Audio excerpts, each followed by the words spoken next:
A'oudou billah minash shaitanir rajim, bismillahir rahmanir rahim, assalamu alaikum. Je cherche la protection de Dieu contre le Satan le lapidé, de par le nom de Dieu tout clément et tout plein de miséricorde, que la paix soit sur vous. Israël, juif, sioniste, le triptyque d'une identité inventée. Cette vidéo, elle n'est pas faite pour faire du buzz, mais pour expliquer un sujet trop important et d'actualité.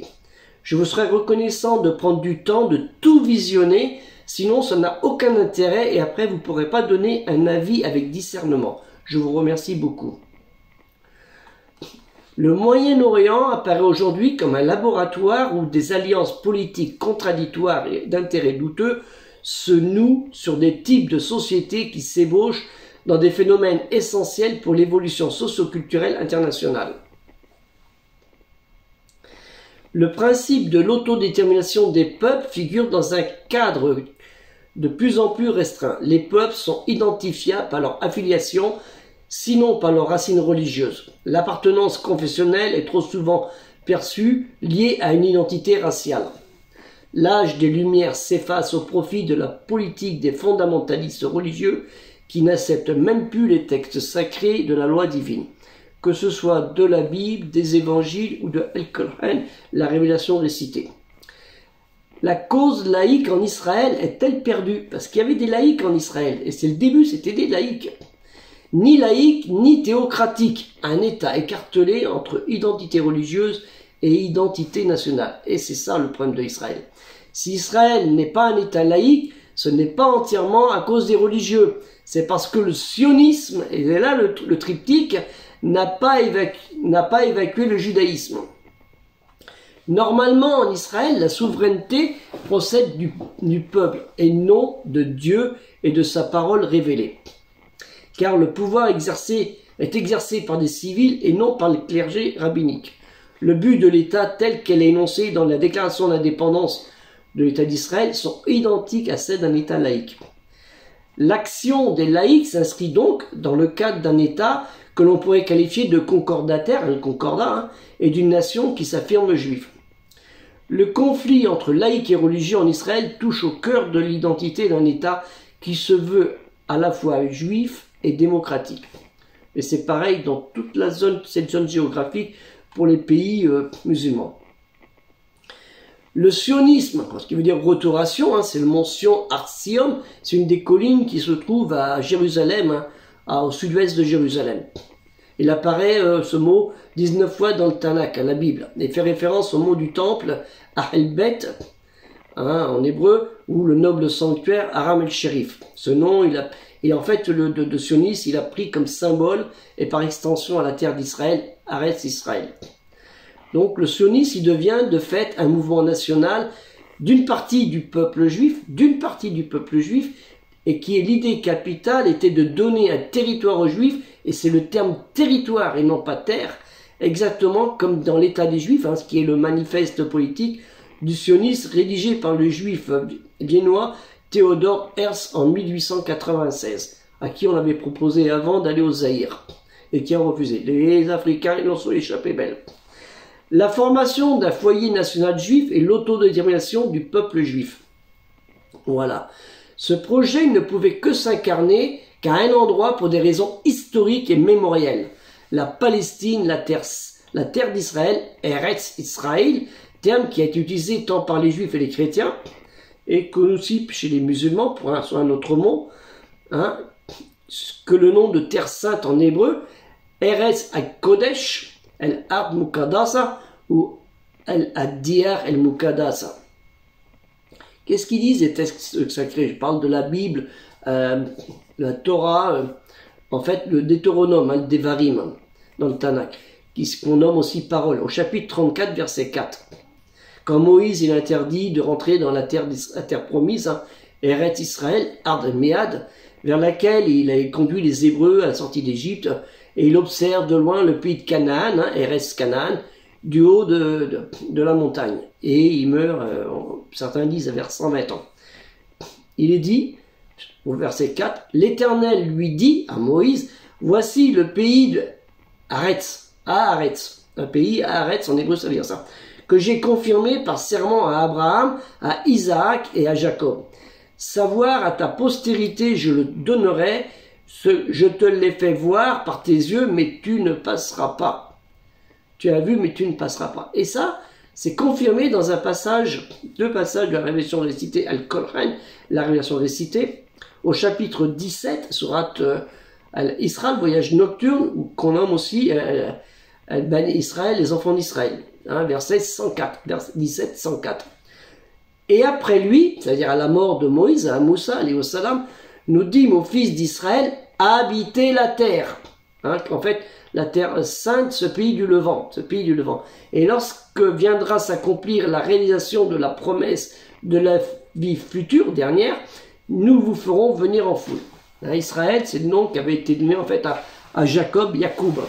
Hein, et sa descendance s'appellera les bénis Israël, les 12 tribus d'Israël.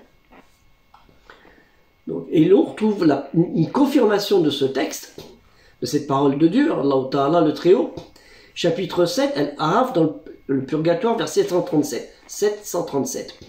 Et nous avons fait hériter au peuple, c'est-à-dire les communautés des Hébreux descendants des enfants d'Israël, de ceux qui avaient été abaissés, c'est-à-dire opprimés, les contrées orientales et occidentales, c'est-à-dire le levant de la terre, que nous avons bénis.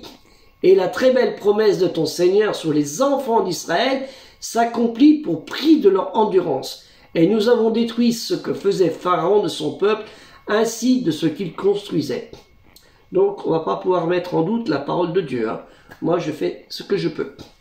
Ça ne veut pas dire, toutefois, que les descendants de ceux qui sont installés à la conquête arabe en 636 n'avaient pas leur place sur le territoire. Hein, ils ont cohabité pendant des siècles avec les autres populations. Les juifs et chrétiens, il est vrai sans doute qu'ils étaient tous en partie arabes. Les arabes n'ont jamais adopté des mesures de discrimination raciale contre une minorité religieuse ou ethnique vivant au sein de la société pendant des centaines d'années. Les juifs ont vécu parmi les arabes musulmans sans avoir à subir une discrimination, au contraire, ils étaient respectés. Alors vous allez me dire, oui, mais les juifs, c'est pas les arabes. Méfiez-vous à ce que vous dites, parce que Héber, c'est Oud. Hein, Héber de la Bible, c'est le Oud. Et le Oud, c'est le prophète des Arabes. Et toute la descendance des Hébreux, ils descendent de Oud, le prophète des Arabes. Hein, toute la descendance des Hébreux, les Ivris. C'est un autre sujet. Et ça, c'est Farouk Chara, l'ancien ministre des Affaires étrangères, qui disait ça à l'Assemblée nationale de l'ONU en 1er octobre 1991. Et nous allons voir les sionistes, en fait, ce que c'est. C'est assez vague. Les courants historiques sont très diversement nommés. Sionisme politique, sionisme pratique, sionisme culturel, sionisme synthétique, sionisme travailliste, sionisme révolutionniste, sionisme révolutionnaire, sionisme religieux et sionisme chrétien, pour terminer. Et eux, ils se proclament l'avant-garde du peuple juif dans son ensemble, en parlant au nom du peuple juif. C'est eux, hein, carrément. Les sionistes, ils renforcent l'association automatique des juifs avec l'État d'Israël. Plaque. Ils ont fait un bloc. Avant 1948, hein, lorsqu'à la fin du 19e siècle, les sionistes, ils ont appelé les juifs à se rassembler en Palestine, parce que c'est ça qu'ils ont fait, hein, dans le but d'y former une nation nouvelle, alors qu'on avait proposé le Kenya, hein. Cette idée radicale en a rebuté la grande majorité, tant laïque que pratiquants, qui ont rejeté comme absurde le concept sioniste de la nation. Une contrefaçon en fait tardive du nationalisme européen du 19e siècle. Mais heureusement qu'ils n'ont pas été au Kenya, parce que les Noirs ils les auraient mangés. Hein. Toutes les vagues d'immigration juive vers Israël ont été motivées par des mouvements d'attraction.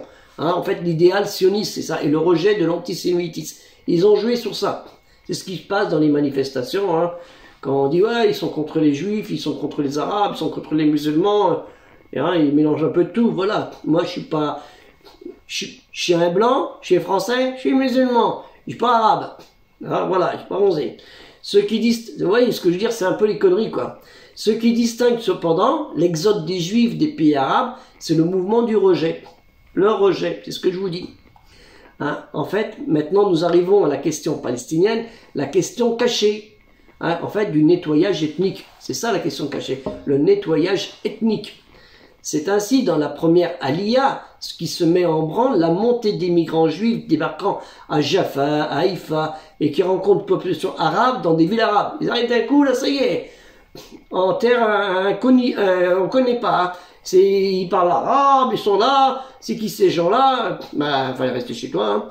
La question de la cohabitation, en fait, elle s'est pas posée en amont. La question s'est pas posée en amont. La question cachée, c'est en fait la question arabe, hein, qui est en fait une sorte de cécité volontaire, et il n'y a pas eu de réflexion sur ça, qui signifie exactement un État juif. En réalité, ni pour les minorités, qui n'étaient pas pour les minorités non juives. C'est ça qu'il faut faire. La Palestine étant, à l'époque, sous mandat britannique, elle connaît une période de guerre civile. Ça, c'est irréfutable. Tout le monde le sait. Il en sortira un conflit sanglant dans la guerre israélo-arabe du 30 novembre 1947 au 14 mai 1948. Oui, ça a duré près de 6 mois. Hein. La victoire des Juifs mènera à la fondation de l'État d'Israël et au refus par Israël de reconnaître les Palestiniens une nation dotée de pouvoir politique. Ils ont toujours refusé aux Palestiniens une nation dotée de pouvoir politique. D'où ces conflits qu'on a. Le temps de la Nakba, c'est ça en fait, hein, la catastrophe, le désastre, lancera l'exil forcé de 900 000 Palestiniens qui ont dû fuir ou seront chassés de leur terre, carrément. Ah oui, coup de pied dans le cul. Hein. Et l'expulsion, en fait, l'expulsion des réfugiés arabes de Palestine, c'était en fait pour certains, pour des raisons de sécurité. Pour raisons de sécurité, on te fout à la porte de chez toi. Et ça, David Ben Gurion ne cachait pas ses intentions. Un État juif ne sera viable, comme ils disent, s'il compte un trop long élevé d'Arabes. Donc c'est pas une question de religion, c'est les Arabes, toujours pareil. Et sa ministre du Travail de 1949 à 1956, la fameuse Golda Meir, elle joue un rôle central sur le dossier du logement. Hein, elle a su prendre en main une réalité de l'enjeu démographique dès 1946 pour trouver un refuge à des centaines de milliers de rescapés du génocide en Allemagne ou de juifs des pays arabes qui arrivent en Palestine. Ça c'est vrai, les juifs ont subi des choses incroyables par le nazisme et pas que par les nazis, hein, par les autres pays, les pays d'Europe, hein, les gens ont été complices aussi de meurtres contre les juifs, hein, faut le reconnaître ça. Hein. Ça c'est reconnu. Hein. Et je suis bien au courant de ça, parce que dans ma famille, j'ai un oncle qui était en camp de concentration. Il est revenu 35 kilos. Pour faire face à la révolte des immigrés juifs dans cette région, hein, dans l'attente de l'attribution d'un logement, les immigrés s'entassent dans des camps de transit et des conditions de vie déplorables. C'est ce qui s'est passé quand les juifs sont arrivés du Maroc, d'Algérie, de Tunisie, avec le fameux bateau que tout le monde connaît, hein, et qu'on les a mis dans un parc et dans des conditions incroyables. Donc ça, cet événement de 48, ça a permis de résoudre en partie le problème. Hein, des milliers de juifs ils s'installent dans les logements arabes, vidés des habitants, 45 000 sont logés dans les faubourgs de Jaffa, 40 000 prennent possession au centre de Haïfa, 8 000 sont installés à Ramallah, et autant à Lida, hein, ce qui est devenu Lod, et 5 000 à Akko. Et une coutume une coutume veut alors que quiconque réussit à installer un lit dans une pièce, hein, et y passer une nuit, il devient propriétaire. Voilà, tu poses un site dérive, puis ça, toi à la maison. Incroyable. On va le faire. Hein. Et au mois de mai 48, le roi Abdallah de Jordanie, il accusera les sionistes d'expulser les Arabes de leur maison. Ben oui, mais il a bien parlé, mais il n'a rien fait. Hein. Tout au long des années 1950, de nombreuses municipalités arabes demeurent en Israël, vont être victimes d'expulsion. Dans les années 50, 60, ils ont foutu à la porte. Eh oui, ils ont vécu la misère, mais ils ont fait pire. Et ce processus migratoire ne s'arrêtera pas bien, au contraire. Il sera mis en avant pour tout candidat postulant à venir rejoindre le rang de la population juive de crainte d'être submergé par les Arabes juifs, chrétiens et musulmans, même si cela avait la nationalité israélienne. En fait, il s'agit d'un problème bien plus d'identité raciale contre un autre que qu'une religion différente. C'est une identité raciale contre une autre. Les Occidentaux contre les Arabes qui ont pris le terrain. C'est ça la vérité. Et en plus, les Juifs occidentaux n'aimaient pas les Juifs du Maroc, d'Algérie, de Tunisie, ils s'appelaient les Juifs des grottes. Hein. Faut pas l'oublier ça. L'opposition juive, parce qu'il y a eu une opposition juive, hein, sioniste, au sionisme, et révélera que le sionisme a posé la plus grave des menaces parce qu'il visait à voler à la communauté traditionnelle, c'est-à-dire les Arabes, tant au sein de la diaspora qu'en terre d'Israël. hein, ceux qui étaient de la diaspora, les Arabes juifs, pareil, que sa proposition d'une identité juive moderne et nationale. La menace sioniste a atteint chaque communauté juive. Elle était implacable et frontale, et on ne pouvait lui opposer qu'un rejet sans compromis. Le sionisme, ce nouveau mouvement politique, c'est l'ennemi le plus terrible qui ait jamais existé pour le peuple juif. Et ça, c'est des juifs, un rabbin juif qui le dit, ça. Il est décédé en 1942, je crois.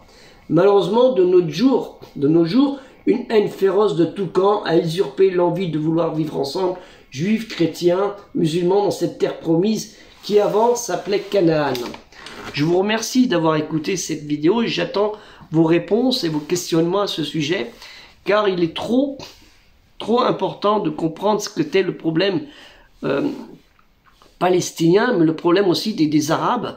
C'est les Arabes, en fait, qu'on a voulu faire partir. C'est ça. Hein, que vous soyez juifs, chrétiens ou musulmans, on ne voulait pas de vous. C'est nous, on a pris cette terre. Alors vous voyez, c'était en fait la période des croisades, si vous voulez, c'est un peu ça, c'est les croisades. Les croisades de l'Occident qui sont venues en Terre Sainte, comme ils disent, pour expulser aussi parfois des chrétiens arabes. Comme ça c'est fait. Le prophète Mohammed, il nous a pas inculqué la haine, la violence et le mépris vers qui que ce soit. Au contraire, si la communauté des musulmans est devenue aussi importante, c'est parce qu'il a donné un bon comportement, une bonne façon de vivre, même avec son ennemi, il leur a pardonné quand il a repris la Mecque. Donc ne soyons pas des haineux, au contraire, soyons dans l'amour de Dieu, parce que Dieu, il est clément et miséricordieux. Bismillah ar-Rahman ar-Rahim. Que la paix soit sur vous. Assalamu alaikum.